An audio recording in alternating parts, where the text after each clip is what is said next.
The concept of safe drug injecting rooms remains a controversial issue, consistently stirring public debate around just how safe they really are. Well, according to retired Victoria Police Superintendent Fred Johansen, safe injecting rooms are just part of the problem of drug addiction and the long-term physical and mental health issues that the government is not prepared to tackle. Well, the CAA has long advocated targeting the business models of the drug trade, particularly those that are the bikie and the Middle Eastern drug cartels rely on, and not solely depending on enforcement with outdated, ineffective laws. Now, Johansen says people must consider where the customers of these injecting rooms get their illicit and dangerous drugs from.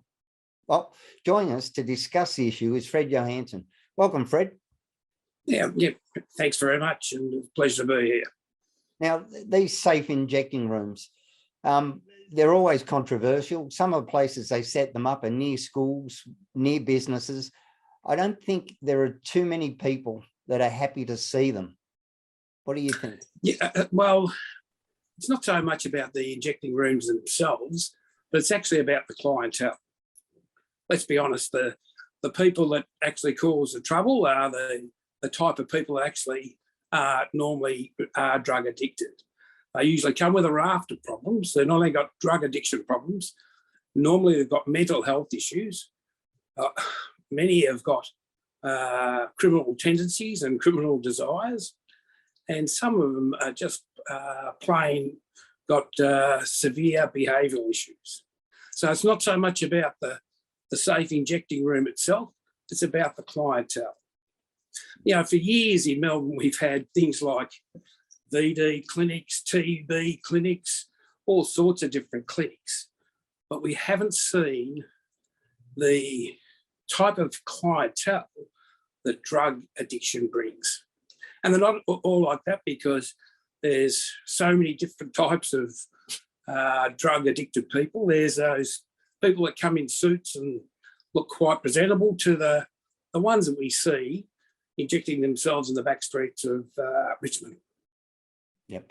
So it's not just about the safe injecting rooms. I don't even like that term. It's actually about the clientele.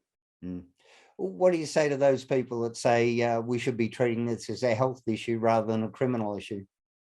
Most definitely, it's a health issue. It's a health issue.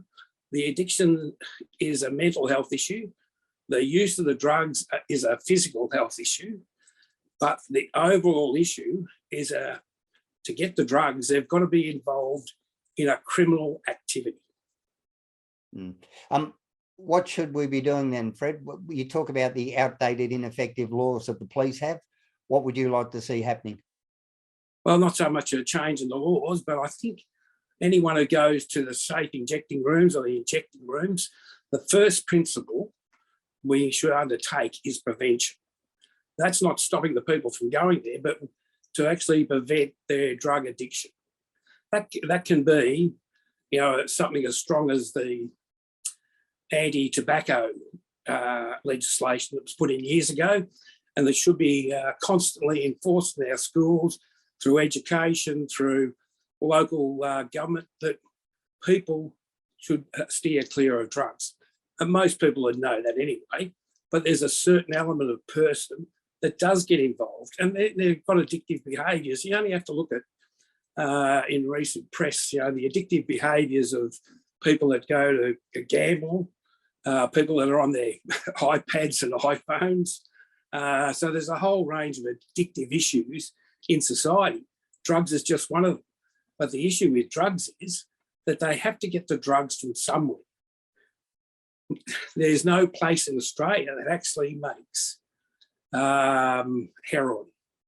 Well, it makes heroin, but doesn't sell it on the street. It's made in medicinal amounts. You only have to look, I think it's across in Tasmania where they've got acres and acres of heroin, but for medicinal purposes, where you get it through a medical practitioner and you get it prescribed to you. Mm. What about some of the other countries that have gone the legalisation route? Portugal, yeah, look, is one. I've had a look at, and I've only really haven't been into deep research of it, but I've looked at Portugal and a few other places. But we should, this has got to be the start of a conversation about what we can do about drug addiction. I recently read a report that said since 2011 to 2020, over 4,500 people in Victoria have died from drugs. That's not including people that have been involved in motor car accidents, suicide or crime. So it's a fairly significant number. I think in 2020, we lost about 550 people.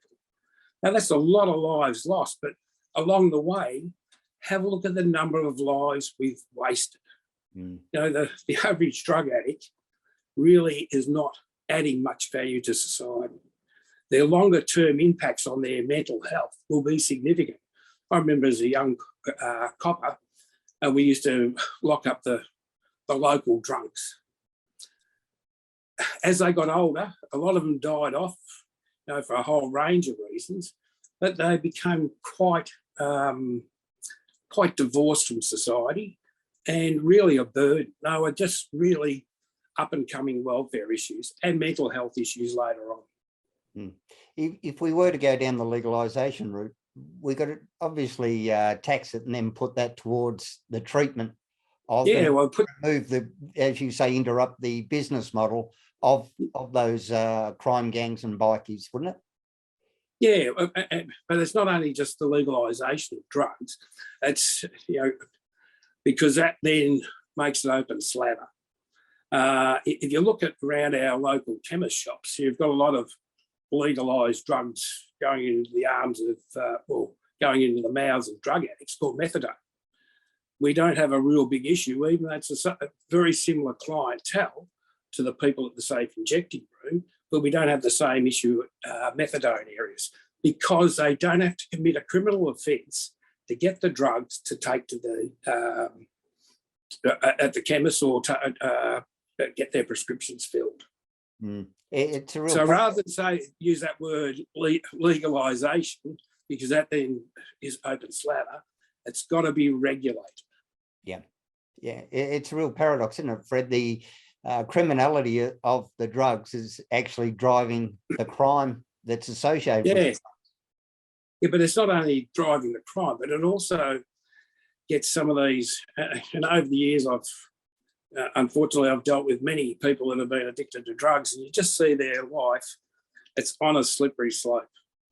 And, you know, to the credit of a lot of agencies that go out and try to help these people, I don't know what their success rate is. We don't even know what the success rate is of the safe injecting rooms. We know that it creates a lot of media about the type of clientele it gets, but how many people has it prevented from being